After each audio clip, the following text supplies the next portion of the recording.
One morning, in a shack deep in the Louisiana swamp, Sister Jones woke with a start.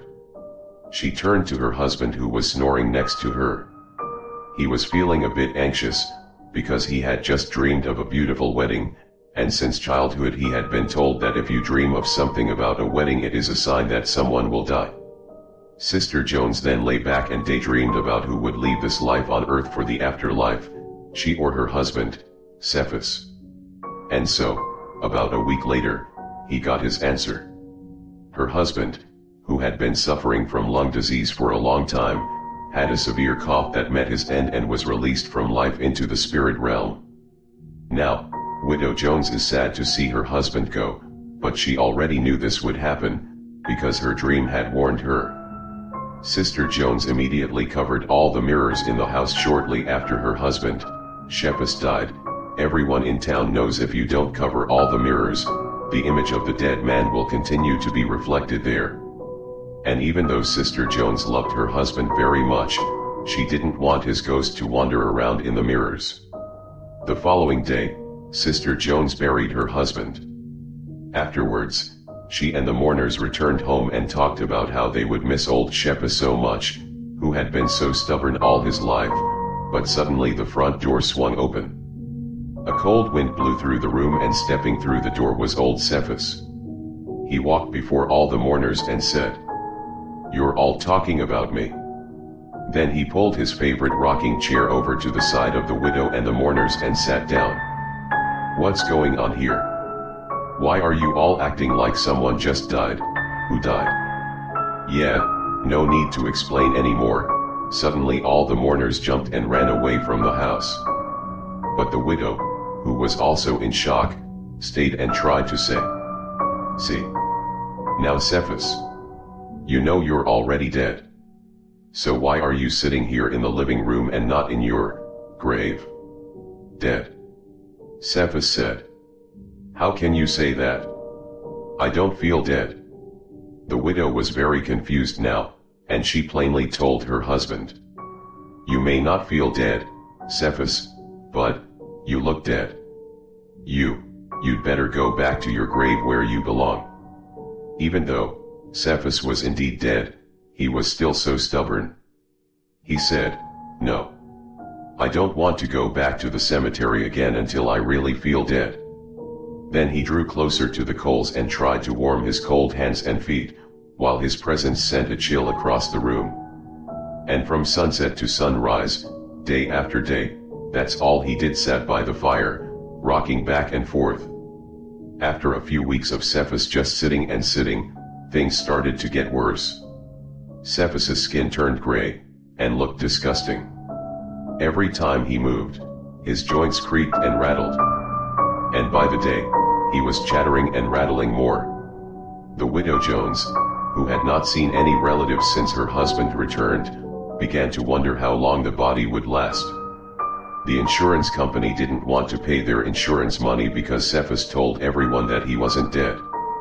Things got worse, because the gravekeeper threatened to return the coffin if Cephas didn't want to occupy it. And right now the widow Jones desperately needed the insurance money, and what's more, she was growing tired of her dead husband sitting in the house, squeezing and squeezing. He tried to persuade Cephas again and again to return to the grave. But every time, he always argued, "You woman, leave me alone. I'm not going back to the graveyard until I'm dead, and I don't think I'm dead yet." Widow Jones knew she had to do something. And so, Cephas had been sitting there full month, until one night, the best violinist in town mustered up enough courage to come visit the widow Jones' house. After all, the widow had no friends since Cephas' return.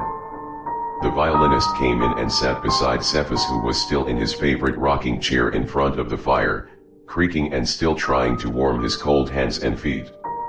They exchanged glances and talked a little as the living and the undead could speak of. But after a few minutes, it was clear that both men were starting to feel uncomfortable. Then, Cephas broke the silence. "Just sitting around like this is boring. Let's three of us do something fun. How about playing a little music, Mr. Violinist?" Let's dance to loosen up our joints a bit. While still trying to get used to the fact that he was sitting together and talking with a dead body, the violinist then took out his violin and started playing. When Cephas heard the music playing, he jumped up, swayed, and started dancing around the room. That new I prefer. He cheered as he jumped and pranced, his rotten old bones cracking and clapping louder than before. For a corpse, he really can dance. In fact, he danced so fast that his arm severed and fell to the floor. Not believing what he was seeing, the violinist stopped playing and shouted, "Damn! Look at that!" The widow Jones smiled at the sight. An idea flashed through her mind. "Play faster," she rules. The violinists played faster, and Cephas danced even faster.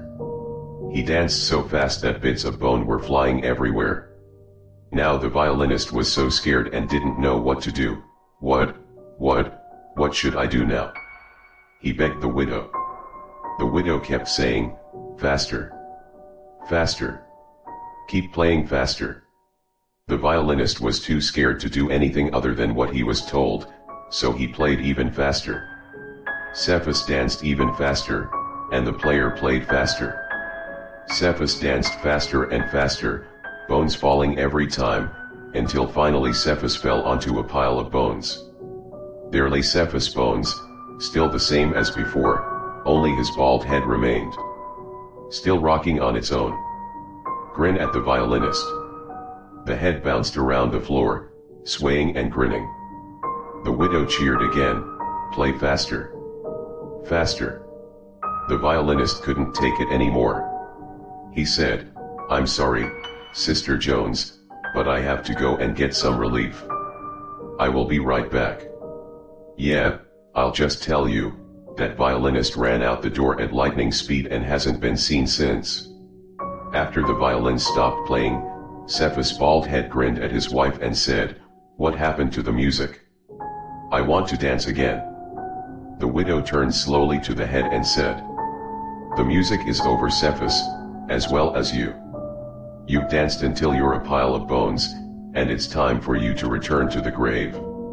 Cephas' big old eyes looked around, and he suddenly realized that he was no longer a body. So he let out a long sigh and said, "Okay, my wife. I think I'm dead now. Yes, take me to the grave." So the widow Jones collected all the bones and brought them back to the grave. But she did it very carefully so that the bones kept crisscrossing each other so that Cephas would not get up again and dance again. After that, Cephas never woke up again from his grave. And, sad to say, the poor widow Jones remained a widow all her life. Many people thought that the men did not want to approach the widow because she was often haunted by the swaying head of Cephas.